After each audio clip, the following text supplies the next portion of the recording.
Welcome to Follow Me and Die. Today on Roll20 for the Absolute Beginner, we'll talk about using the jukebox and what it looks like for the players. Hail and well met, followers.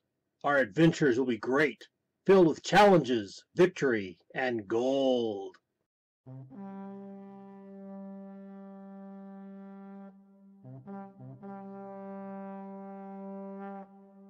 Welcome to Follow Me and Die. The jukebox feature of Roll20 has not worked for a couple of years, and originally Roll20 direct linked to songs on SoundCloud, and at some point SoundCloud stopped Roll20 from accessing its API, so there was no more music within Roll20, and GMs had to find other methods to share sound and music with their players. A few weeks ago, while working on something for my own campaign, I noticed that the jukebox features had new options. While SoundCloud is no longer an option, there are 4 options that have a focus on adventure-themed music and sound bites. Also, sound effects. To access the jukebox for your campaign, click the button that resembles a line with a musical note up at the top up here. If you click the Add button, it gives you the options of track and playlist. A track is a single song, while a playlist is more like the folders you can create on the Journal tab. The playlist is a place to collect related tracks and play them all in one go, while to play a single track you either have it as the only option in a playlist or you don't put it in a playlist. When you click Track, you are presented with a new window with 4 choices of 4 sources: Tabletop Audio, BattleBards, Incomptech, and Fanburst. I hadn't heard of Fanburst before seeing it here. All 4 services have websites that I will link to in the description below. Tabletop Audio offers free music and sounds, but asks that if you use it commercially, contact them. There is a Patreon for support. BattleBards is a subscription-based site. Sometimes they offer coupons elsewhere for a track to download. Incomptech is royalty-free music and is one of the approved sources for YouTube creators to avoid copyright issues. Fanburst seems to be relatively new. It allows musicians to upload music so their fans can hear it. It is in beta. Musicians can make money off of it, but you'll need to check out their site for yourselves if you are interested. As always, if you use this music in your own videos, be sure to credit the artists. I've linked the names of the tracks I've played below. All of the options are available with a free account within Roll20. I still use a free Roll20 account because I haven't finished figuring out all of the cool options that are the basis for the paid levels. I suggest getting comfortable with the free options before you start spending money. There's a lot to keep straight when you're running a game. By being free and not having downloads, it makes a low bar to getting started with online play. With the first 3 options available, Tabletop Audio, BattleBards, and Incomptech, you immediately have visible names of tracks with a play button and a plus button used to add the track. If you click the play button, it allows you to hear it, but it does not show up in the player's jukebox. For the song to play in your player's jukebox, you have to add it to your jukebox and play it there. I seem to recall players used to be able to play the SoundCloud tracks. It's been a few years, so I may be remembering wrong, but now only the GM can play tracks. Both Tabletop Audio and BattleBards have drop-down lists for genres for their tracks. Tabletop Audio has collected their lists into fantasy, sci-fi, historical, modern, nature, horror, and music. BattleBards has collected theirs into monsterscapes, music, and 4 different NPC scripts.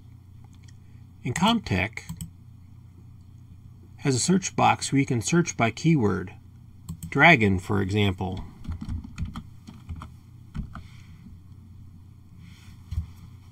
The 4th and final option is Fanburst. It only has a search box, but if we use Dragon again, we'll find options. As you can see, I still have SoundCloud up here because I added some tracks to a playlist back when I first started building a campaign on Roll20, but that was a few years before I actually started running the campaign I run now. Now if you click the plus sign, you'll see all the different tracks in this playlist. If you click play, it would play the first song in the list and work your way down through all the other tracks.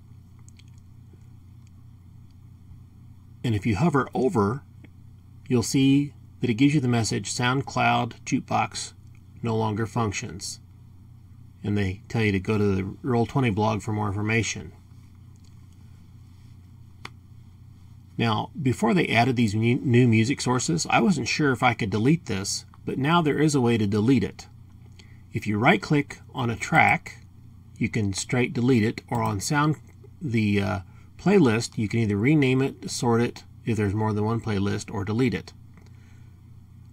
Now, what's handy is if you open up your playlist, you can highlight and copy. You can't click delete item, you have to use the keyboard, this list, so that you'll have it for later in case you're able to find it maybe within one of the other sound services, or if you're interested in those for later.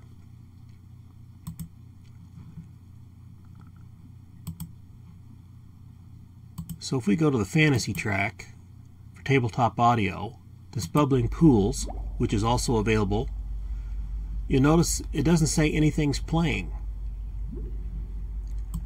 But if we add the track and tell it to play, it tells us it's playing. Let's switch over,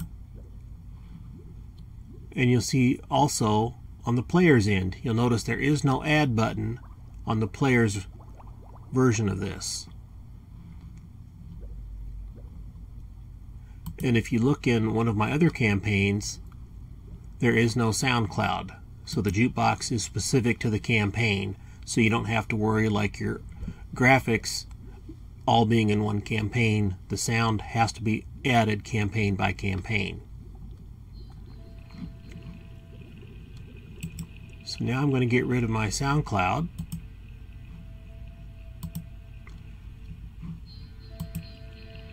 BattleBards. I believe it was this one. Yes.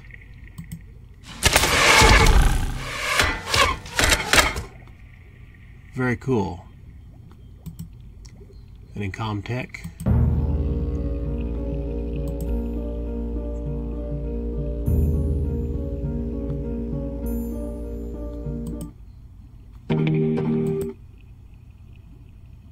Oh.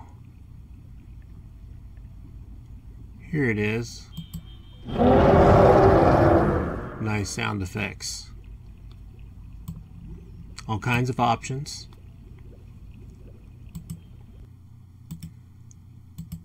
Oh, deleting the folder doesn't delete everything else. So I've got to delete these one at a time. We'll get that cleaned up.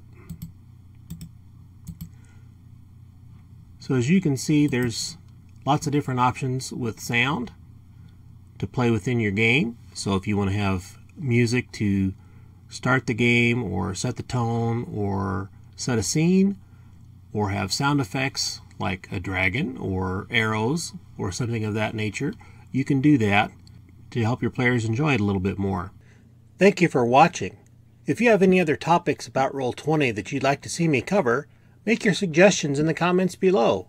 Please like, share, and subscribe, and tell all your friends. And until next time, may you win initiative and make all your saves.